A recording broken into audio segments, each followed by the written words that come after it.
নমস্কার বন্ধুরা, আশা করছি আপনারা সবাই খুব ভালো আছেন।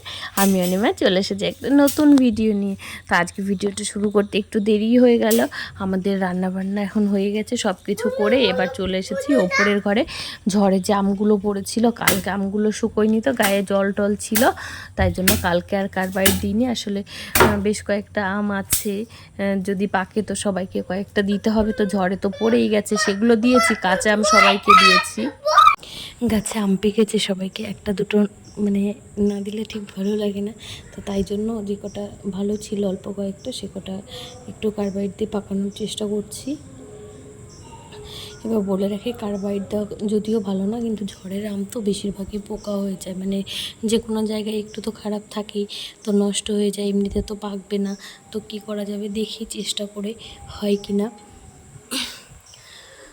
আর এই যে দুজনে মিলে চলে এসেছিলাম একা একা, মানে কী বলবো, সকাল থেকে অনেক কিছুই হাবিজাবি কাজ ছিল, সেগুলো করে আর পেরে উঠছিলাম না। তো তারপরে দুজনে চলে এসেছি। আসলে মেয়েদের না বিয়ের আগের লাইফটা পরের লাইফটা পুরো আলাদা। সত্যি স্কুল কলেজে কত কিছুই তো শেখায়, এটাও তো একটু শেখাতে পারে না পরে, মানে যেহেতু আমাদের জীবনের বেশিরভাগ অংশটাই কী বলবো, একটা পার্ট 20-25 বছর অবধি একরকম থাকে, প্রত্যেকটা ছেলেই হোক মেয়ে হোক তাদের জীবনে।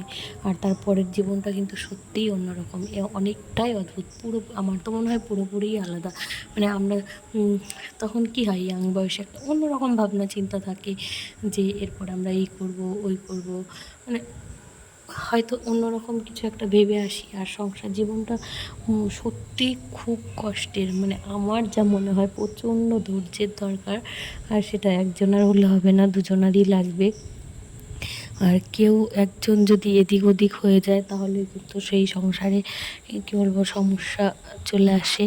আর এটার জন্য আমরা কেউই প্রস্তুত থাকি না। আমরা হয়তো প্রথমে ভাবি যে বিয়ের পরে এত ভালোভাবে আমরা জীবনটা কাটাবো, এমন হবে, কিন্তু সব কিছু কিন্তু অমনি পারফেক্টভাবে হয় না, না মানে যেটা আমরা ভাবি। আর তারপরে যখন ছেলে মেয়ে হয়ে যায় তখন তো চাপটা আরও বেড়ে যায়। আর যারা কী বলবো, যেসব মেয়েরা কর্মরত হয় তাদের ক্ষেত্রে তো মনে হয় জিনিসটা আরও আরও অনেকটা ডিফিকাল্ট হয়ে যায়, কারণ তাদের ওই বাইরেরটাও সামলাতে হয়, ঘরটাও সামলাতে হয়। মাঝে মাঝে তো মনে হয় এত কষ্টের জানলে হয়তো আগে বিয়েই করতাম। আসলে হতো কি, বিয়ের প্রথম কয়েকদিন না 10-15 দিন আমার এক কাকি মানে মা ছিল, শাশুড়ি মা ছিল, কাকিমা ছিল, তখন তারাই বেশ রান্না বান্না করতো। আর প্রথম প্রথম কিন্তু মানে একটা ঘোরের মধ্যে থাকে তখন, মানে আমরা আমাদের আনন্দের থাকি, মানে এই সংসারটা যে কেমন হতে পারে, কি হতে পারে, সেটা কিন্তু আমরা বুঝি না। মায়েদের যে এত কষ্ট হয় বিয়ের আগে, মানে সেটা কিন্তু আমরা কখনো ফিল করি না। যে সত্যি আমাদের তখন মার উপরে কত রাগ দেখায় যে দূর, একটু রান্নাবান্নাই তো করে, এতে আবার কি হয়, কি এমন কষ্টের। ওর থেকে তো আমরা একটু লেখাপড়া আমরা পড়তে যাই, স্কুলে যাই, কলেজ থেকে ফিরে আসি, আমাদের মনে হয় অনেক বেশি কষ্টের। কিন্তু সত্যি আমাদের এতগুলো আমরা তো জয়েন্ট ফ্যামিলিতে ছিলাম, তখন আমাদের মাদের আরও কত কষ্ট ছিল। মানে তখন শুধু তারা তো শুধু আমরা তো শুধু রান্না বান্না করেই জীবনটা, মানে আমাদের মতো যারা আছে, মানে আমি আমার কথা বলছি, যারা কোনো বাইরের কাজ করি না, আমরা শুধু দেখুন রান্না করছি, ঘর গোছাচ্ছি, বাচ্চাদেরকে একটু সামলাচ্ছি, ব্যাস এইটুকুতেই আমরা হাঁপিয়ে অস্থির হয়ে যাই। কিন্তু আমার মাদের দেখেছি তখন বাড়িতে অনেক ফসল আসতো আমাদের, যেহেতু চাষি পরিবার ছিল, ধান, তিল, গম, তখন তো সব কিছু বাড়িতেই, মানে পিটিয়ে পিটিয়ে দেখেছি যে একটা পিঁড়ি নিত, কিংবা একটা পাটা নিত, শিলনোড়া যেগুলোকে বলে, ওর উপরে ধান পেটাতো, গম পেটাতো। আমার মাও সাহায্য করতো বাড়িতে, দেখেছি। আমরাও দু এক সময় ঝাড়ফাড় দিয়ে দিতাম, যদিও খুব কম, আমি খুব কম, মানে আমি খুব আদরের ছিলাম, আমাকে কিছু করতে হতো না, খুব কম। হয়তো যখন তিল কাটলো, এবার তিল কাটার পরে কী হয়, ওই তিলগুলো বর্ষা এলে, বর্ষার সময় রোদ দেওয়া থাকে, তো তিলটা যদি তখন বৃষ্টি নেমে যায় আর উঠোনে যদি মেলা থাকে, তাহলে তিলগুলো কিন্তু ভেসে চলে যেত। আর তখন আমরা হয়তো একটু ঝাড়টার দিয়ে দিতাম। আর মারা সত্যি রান্না বাড়া করতো। এমনকি আমাদের মাঠে দেখতাম অনেক জমি ছিল তো, যে জমিতে যে সব জন দিত আর কি, মুনিশ যারা ছিলেন তাদের জন্য খাবার বানাতো। হয়তো 10 জন 15 জন থাকতো, কাজ করতো, তাদেরকে হয় রুটি বানিয়ে দিত প্রত্যেকজন। তখন তার এই আমরা যেমন একটা দুটো রুটি খাই ব্যাস হয়ে যায়, সেটা তো আর তখন ছিল না। তখন ছিল যে 10টা 12টা ওরম রুটিও খেতে পারতো, অনেকে 7-8টা রুটিও খেত। আর 4টে তো এখন দেয়, তা আমাদের সময় তার অমন দিত না। আর ভাত কত বড় হাঁড়িতে যে ভাত রান্না করতো, কত বড় গামলা মানে কড়াইতে তরকারি রান্না করতো তার ঠিক নেই। মানে আমাদের বাড়িতে আমরা অতজন লোক ছিলাম, তারপরে যদি আবার ওনারা 10 জন থাকেন তাহলে কত রান্না করতে হয়। কিন্তু সেসব দেখুন আমরা কোনো কিছু মনেই করতাম না, দূর মারা এইসব তো করবেই, মানে মা হয়েছে তাহলে তো করতেই হবে। তাহলে সেই ব্যাপারটা তো ঠিক আমাদের মধ্যেও চলে এসেছে, আমরা এখন মা হয়ে গেছি, তাহলে আমাদেরকেও সেগুলো করতে হয়। আর এখনই আমাদের কষ্ট হয়, আমরা এখন বুঝতে পারি যে মাদের কত কষ্ট হতো। সেই জিনিসটা কিন্তু আমরা এখন ফিল করি, এখন যখন এত বড় সংসারটা একা সামলাই না, তখন মনে হয় ইস এতটা কষ্ট তো ঠিক ওনাদেরও হতো, কিন্তু আমরা সেগুলোকে পাত্তাই দিতাম না, কিছু মনেই করতাম না। তো যাই হোক, আমাদের সবারই বুঝতেও অনেকটা দেরি হয়ে যায়, একটু তাড়াতাড়ি বুঝতে পারলে হয়তো ভালো হতো। আর এই যে আর আজকে ভিডিওতে যে কী হচ্ছে, আর আমি কী সব ফালতু বক বক বক বক করেই গেলাম। তো যাই হোক, সবার সংসার জীবন যেন একটু ভালো হয়। আর সবাই, আমিও তো বলবো যে বিশেষ করে মেয়েদেরকে একটু ধৈর্য ধরে সংসার করতে হবে। সংসারে যে সবসময় আমার কথা খাটবে তা না। আমরা এখন কেমন হয়ে গেছি যে আমার কথা কেউ শুনছে না, আমিও কারো কথা শুনবো না, এমনটাই কিন্তু হয়। কিন্তু দেখুন, আমারটা যেমন শুনছে না, আমিও তো অন্যজনেরটা শুনছি না। তাহলে আমরা এখন সবাই সবার কাছে কেমন একটা হয়ে যাচ্ছে যেন দিন দিন। তো যাই হোক, অনেকে আছেন, অনেকে তো অবশ্যই ভালোভাবে সংসার করেন, সেটা তো খুব ভালো কথা। কিন্তু আবার এখনকার যা ঠুনকো ফ্যামিলি দেখি, তো অনেক পরিবার মানে শুধুমাত্র এই ধৈর্যের অভাবে ভেঙে যাচ্ছে।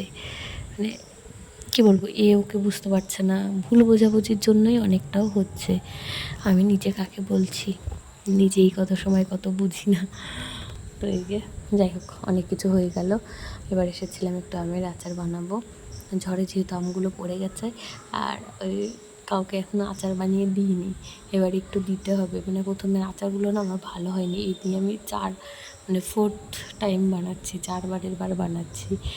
আগে 2বার ভালো হয়নি, তারপর একবার ভালো হয়েছে, এটাও আশা করি ভালো হবে। প্রথমটা সবথেকে বেশি খারাপ হয়েছিল, সেটা তো হয়ইনি, পুড়ে গেছে, পুড়ে না শুকিয়ে গেছে। শুকনো আমের আচার হয়েছে, তারপরেরটা মিষ্টি কম হয়েছে, তারপরেরটা ঠিক হয়েছে, এটাও ঠিক হবে আশা করি।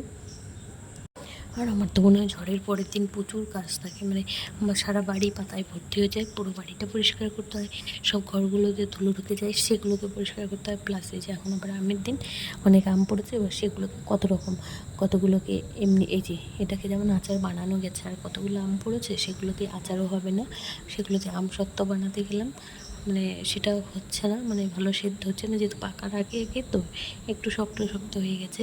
তো সেটাকে আরেক রকম করে আচার বানিয়েছি।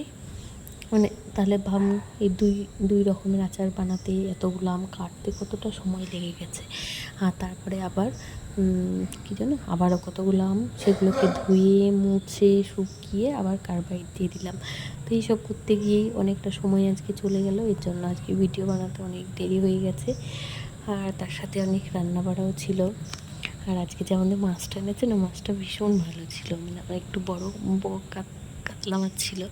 আর তারপরে এই যে রাতের বেলা দেখুন কী কাণ্ড হয়েছে, এনাকে পুরো বোলতায় কামড়ে দিল সন্ধেবেলায়। মানে কী যে ব্যথা হয় বোলতায় কামড়ালে। আর আমাদের ঘরে যদি ওই যে তারপিন তেল ছিল, তারপিন তেল লাগিয়ে দিচ্ছি ওকে, আর একটু কচুর রস দিয়ে দিয়েছে, কাকা শ্বশুর বলেছে ওটা দিলে বেশ ভালো কাজ হয়। দিয়ানকেও এর আগে দিয়েছিল, আর দিয়ানও এর আগে কেটে একবার থুতনিতে কেটে গেল, দিয়ারও কদিন পরে তাই হলো। আবার দিয়ানকেও কদিন আগে বোলতায় কামড় দিল, আবার আজকে দিয়াকেও দিল। ওকে আমি বারবার না করলাম, বিছানা থেকে নামিস না নামিস না, যেই নামলো নামার সাথে সাথে মানে ঘরটা একটু অন্ধকার ছিল, অমনি কামড়ে দিল মেয়েটাকে। হয়তো ও ছোট্ট মেয়ে বলুন তো, বলতে কামড়ালে কত কষ্ট হয় ওর, তবু ওরা বাচ্চা তো, ওদের কষ্টটা ওরা একটু পরেই যে ব্যথাটা কমে যাবে অমনি খেলতে শুরু করে দেবে। আমার তো মনে হয় বড়োদেরই বেশি কষ্ট হয়ে যায়। বলতাই না কোথায় যেন একটা বাসা করেছে, একদম ভালো লাগছে না। বলতাই খুব জ্বালাচ্ছে কদিন ধরে আমাদের সবাইকে।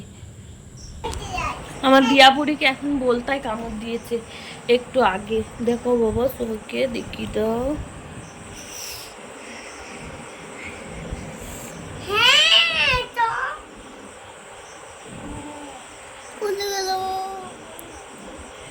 ছোট মানুষ এখনো বেশিটা ফোলেনি। আর বলতায় কামড় দিলে নাকি তারপিন তেল কিংবা স্যানিটাইজার ওগুলো লাগিয়ে দিলে খুব ভালো কাজ হয়। আর আমাদের বাড়ির পিছন দিকে কচু গাছ আছে।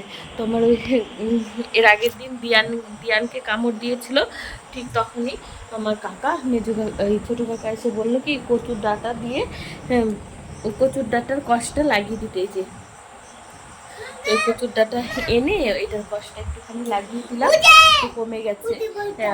কিছু হবে না, কমে যায়। এর আগের দিন বাবাকেও কামড় দিয়েছিল সাথে সাথে, মানে ওটা খুব। হ্যাঁ বাবা, ফেলছি ফেলছি ফেলছি, দাঁড়াও দাঁড়াও।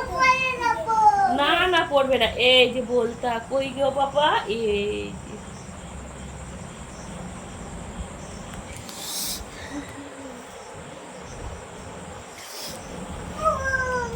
ও অন্ধকারের মধ্যে আমরা সবাই খাটে বসে আছি, ও করলো কি নিচে নেমে গেল। যেই নিচে নেমেছে আর অমনি ওকে কামড়টা দিয়ে দিল। আগের দিন দিয়ানকেও ঠিক অমনি করে বলতাই কামড় দিয়েছিল। দুজনাই দুদিন কামড় খেলো, বাবা একদিন কামড় খেলো। কোথাও একটা বলতায় বাসা করেছে, কোথাও খুঁজে পাই না। ওই পাশে এক বাড়িতে, হ্যাঁ টিকটিকি পড়েছে। হ্যাঁ, বলতাগুলো আমাদের কদিন ধরে খুব ঢোকাচ্ছে, খুব। কমেছে বাবা, দেখো কত ফুলে গেল দেখলে। এই দেখো কমে যাবে। তোমার আর ব্যথা করছে বলে দাও, ব্যথা করছে? কাকে কামড় দিয়েছে? বুঝিকে ও দেখাবে এখন, ওকে বলতায় কামড় দিয়েছে, একটু দেখাই বলছে, একটু দেখাইছে।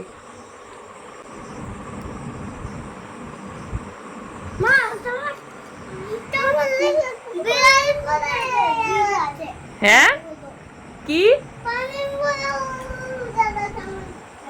কদিন ধরে জ্বালাচ্ছে তোমাদেরকে? বাবা, সবাইকে জিভ দেখিয়ে দিয়েছে বাবা। আর যে তারপরে দেখুন দুজনা পাপার পায়ের উপরে বসে পড়েছে, কিছুতেই নামছে না। একজনের পায়ের উপরে বসে থাকলে কতটা কষ্ট হয় বলুন তো। তো যাই হোক, ভিডিওটা এখানেই শেষ করছি। সবাই ভালো থাকবেন, সুস্থ থাকবেন। দেখা হবে পরের একটা নতুন ভিডিওতে খুব তাড়াতাড়ি। আপনারা সবাই ভালো থাকবেন, নিজের যত্ন নেবেন, পরিবারের সবারই একটু খেয়াল রাখবেন। তো আজকের মতো ভিডিওটা এখানেই শেষ করছি। টাটা। এই খেলনাটা কিন্তু বেশ সুন্দর, বেশ দোল দোল দোল দোল দোল দোল খেলছে পাপার পায়ের উপরে। আমার পায়ের উপরেও মাঝে মাঝে বসে। আমার তো মানে পায়ের পাতাটা মনে হয় কি ছিঁড়ে যায়। আর ওই পায়ের পাতার দিকে দিয়ান বসে, শুধু চুপচাপ বসে থাকলেও হয়, বসে তো থাকেই না, শুধু নড়তে থাকে, নড়াচড়া করে, আরও বেশি কষ্ট হয়ে যায়। এই যে দেখুন কী যে খুশি ওরা। আবার বলছে কি আমাকে ভিডিও করো, ভিডিও। ওরা এখন জানে ওর মা ভিডিও বানায়। তো ঠিক আছে, আপনারা সবাই আমার সাথে থাকবেন, পাশে থাকবেন।